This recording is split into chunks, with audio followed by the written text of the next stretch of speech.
नमस्कार दोस्तों, मैं रामू कुमार यादव एजुकेशन क्लासेस रामू में आपका स्वागत करता हूं।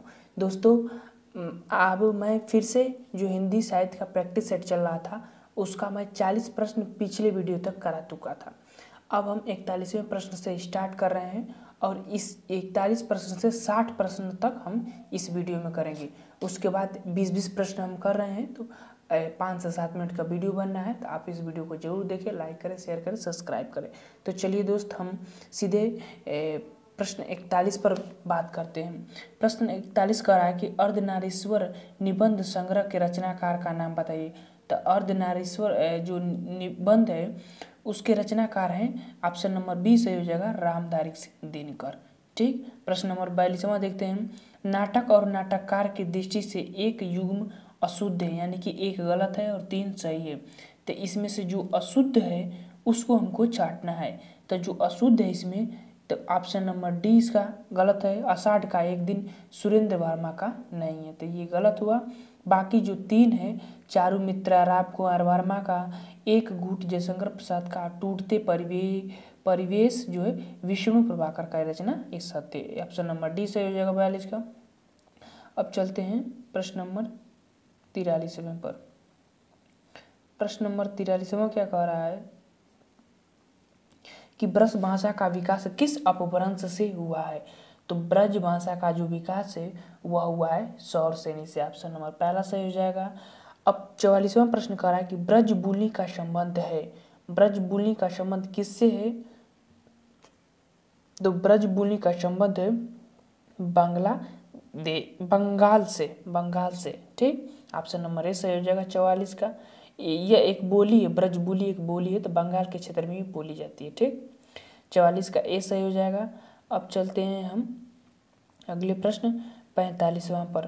प्रश्न नंबर 45 क्या कह रहा है कि पश्चिमी हिंदी की सर्वाधिक प्रमुख बोली इनमें से कौन सी है। पश्चिमी हिंदी की सर्वाधिक प्रमुख बोली इसमें से कौन सी है? तो जो सर्वाधिक प्रमुख बोली की अगर हम बात करें तो वह है ब्रज भाषा। ब्रज का क्षेत्र जो है, ऑप्शन नंबर ए से हो जाएगा 45 का। प्रश्न नंबर 46 कह रहा है कि कौरवी भाषा का उदय किससे हुआ है। तो कौरवी भाषा का उदय जो है वह हुआ है, इसका 46 का जो सही होगा वह होगा ऑप्शन नंबर ए, पश्चिमी हिंदी से जो है कौरवी भाषा का उदय हुआ था। ऑप्शन नंबर ए सही हो जाएगा 46 का। 47 पर अब चलते हैं। 47वां प्रश्न क्या कह रहा है? 47वां प्रश्न कह रहा है कि छत्तीसगढ़ी किस भाषा की बोली है। तो छत्तीसगढ़ी किस भाषा की बोली है? तो यह है पूर्वी हिंदी की।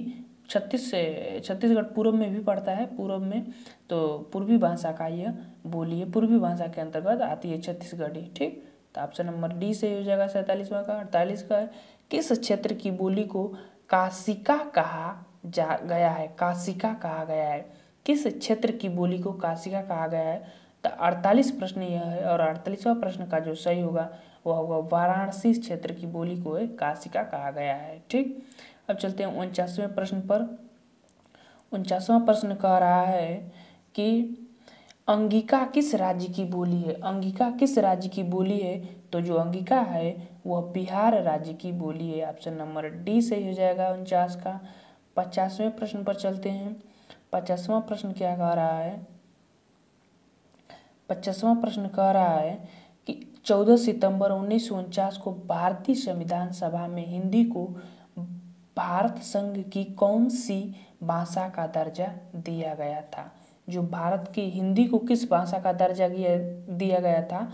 तो जो 50 का सही होगा वो होगा राजभाषा का दर्जा दिया गया था। तो ऑप्शन नंबर ए सही हो जाएगा।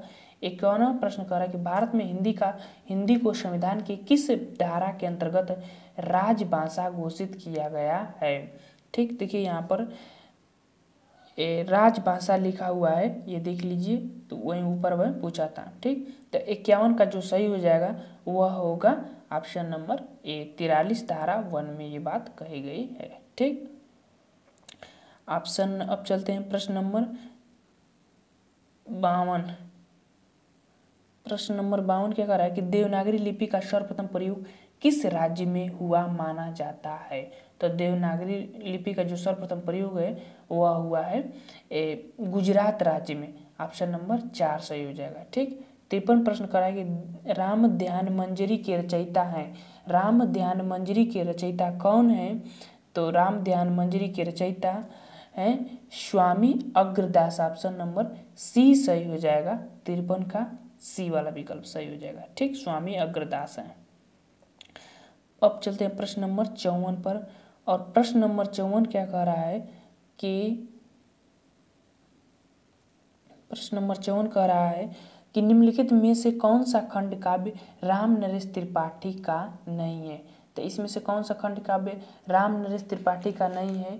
तो इसमें से जो खंड काव्य है वह है ऑप्शन नंबर 4 नहुस जो है राम नरेश त्रिपाठी का नहीं है। बाकी 3 जो है मिलन, स्वप्न, पथिक, ये तीनों राम नरेश त्रिपाठी का है। प्रश्न नंबर 55 कह रहा है कि बालकृष्ण भट्ट द्वारा रचित उपन्यास है। बालकृष्ण भट्ट द्वारा रचित उपन्यास इसमें से कौन सा है? तो इसका जो सही होगा वो 100 अजान एक सुजान। ऑप्शन नंबर डी सही हो जाएगा 55 का। अब चलते हैं अगले प्रश्न पर। अगला प्रश्न 56वां प्रश्न क्या कह रहा है उसको भी देखते हैं। 56वां प्रश्न कहना है कि अपनी खबर किस लेखक की आत्मकथा है?